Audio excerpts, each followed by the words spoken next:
হয় ফ্ৰেণ্ডছ, মই আজি আপোনালোকক এটা ভিডিঅ' দেখাবলৈ আহিছোঁ যিটো নেকি ছ'চিয়েল মিডিয়াত খুব চৰ্চিত হৈ পৰিছে। কাৰণ বিদ্যুৎপুৰৰ এটা ৰেস্কিউ কৰিবলৈ গৈছিলে সাপ এডাল। ৰাজেন তেখেতৰ নাম আছিলে, ৰেস্কিউৱাৰ হয়, কিন্তু তেখেতে কিবোৰ ভুল কৰিছিলে এইবোৰ মই আজি দেখুৱাম। চাওক, সাধাৰণতে আমাৰ যিমানবোৰ ৰেস্কিউৱাৰ আছে তো আমি যিমান পাৰোঁ নিজক ছেফলি আমি ৰেস্কিউ কৰিব লাগে। আৰু যিহেতু বন্য প্ৰাণী হয়, কাৰো কণ্ট্ৰলত নাথাকে, গতিকে তেওঁলোকক আমি যিমানটো পাৰোঁ নিজৰ পৰা দূৰত্ব বজাই পেলাই তেওঁলোকক সুৰক্ষিতভাৱে আমি ৰেস্কিউ কৰিব লাগে। কিন্তু কিছু লোক আমাৰ অসমতো আমি দেখিবলৈ পাওঁ, নিজকে ৰেস্কিউৱাৰ বুলি কয়, কিন্তু তেওঁলোকে বিষাক্ত সাপবোৰৰ লগত খেলি ভাল পায়। কিন্তু মই এয়াই ক'ব বিচাৰো, আজি 4-5 মাহ পূৰ্বেও বিহাৰতে এজন লোকৰ মৃত্যু হৈছিলে। তেখেতেও সাপ এডালক ৰেস্কিউ কৰি পেলাই সাপডালৰ লগত খেলিছিলে আৰু ছেম একেটাই কাহানী পুনৰাবৃত্তি কৰিলে ৰাজেন।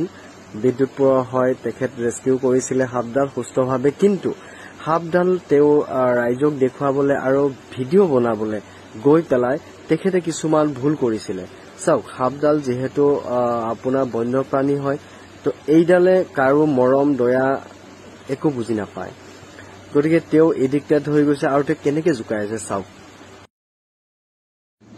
এইবোৰে হ'ল মেইন ভুল। এওঁলোক একচুৱেলি কোনো ধৰণৰ ৰেস্কিউৱাৰ নহয়, এওঁলোকক আমি ক'ব খুজিছোঁ জোকাৰ। কাৰণ তেওঁ সাপডাল ৰেস্কিউ কৰিছে, ঠিকে আছে, সকলো ঠিকে আছিলে, কিন্তু যেতিয়া তেওঁ বাহিৰত লৈ আহিলে আৰু তাত তেওঁ ক্ৰাউড দেখিলে, তেতিয়া চাওক কেনেকে এডাল সাপক তেওঁ জোকাই আছে। এডাল বিষাক্ত সাপ, এনেকে এডাল বিষাক্ত সাপৰ সন্মুখত তেওঁ চুমা খাব গৈছে, মূৰ জোকাৰি আছে, হাতেৰে তেওঁ মূৰত আঘাত কৰিবলৈ চেষ্টা কৰি আছে।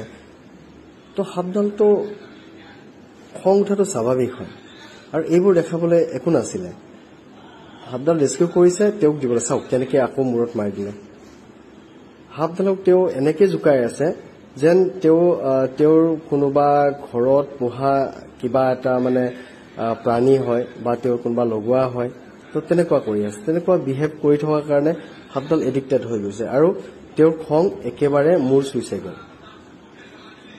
ইমান কিছু হোৱাৰ পিছতো শান্ত হোৱা নাই। চাওক, আকৌ মাৰিছে মূৰত, চাওক আক্ৰমণ কৰিছে, কিন্তু তাৰ পাছতো তেওঁ কেনেকে সাপডাল লৈছে যেন সেইডাল সাপ নহয়, এডাল ৰছীহে। তো স্বাভাৱিক, এই চাওক কামুৰি দিলে। যেতিয়া আপুনি লৰা ধেমালি কৰিব, তো স্বাভাৱিক কথা হয় তাৰ পৰিণতি আপুনি ভুগিব লাগিব। ইয়াতে মই দোষ প্ৰশাসনকো দিব বিচাৰো, কাৰণ ইয়াতে প্ৰশাসনৰ লোক আছে। চাওক, আপুনি ভিডিঅ'টোত চালে গম পাব প্ৰশাসনৰ লোক তাত আছে। সম্পূৰ্ণ দৃশ্য তেওঁলোকে চাই আছে। তেওঁক দংশন কৰিলে, তাৰ পাছতো প্ৰশাসনৰ লোক ওচৰলৈকে আগুৱাই অহা নাই আৰু তেওঁক বাধা দিবৰ কাৰণে চেষ্টা কৰা নাই। তো এনেকুৱা লৰা ধেমালি যেতিয়া কৰে, তো তেতিয়াহ'লে তেওঁৰ মূৰৰ ওপৰত উঠি যায় আৰু তাৰ পৰিণতি ভুগিব লগা হয়, আৰু যিটো এওঁ ভুগিলে।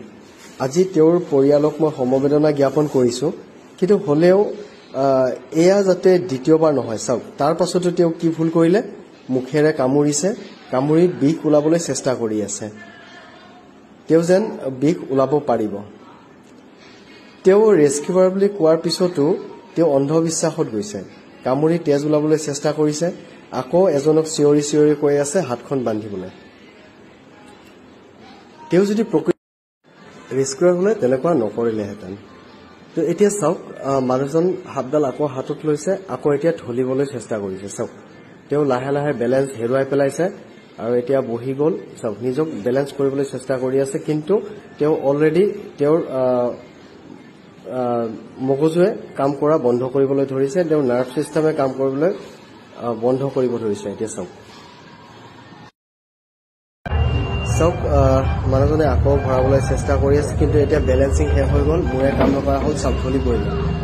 চাওক, ঢলি পৰিলে, লগে লগে মানুহজন মৃত্যুৰ মুখলৈকে গুচি গ'ল। মানুহজনৰ অৱস্থা একেবাৰে নগণ্য হৈ পৰিলে তেওঁক এতিয়া প্ৰশাসনৰ লোক আহিছে ওচৰলৈকে, কিন্তু অলৰেডি মানুহজন এই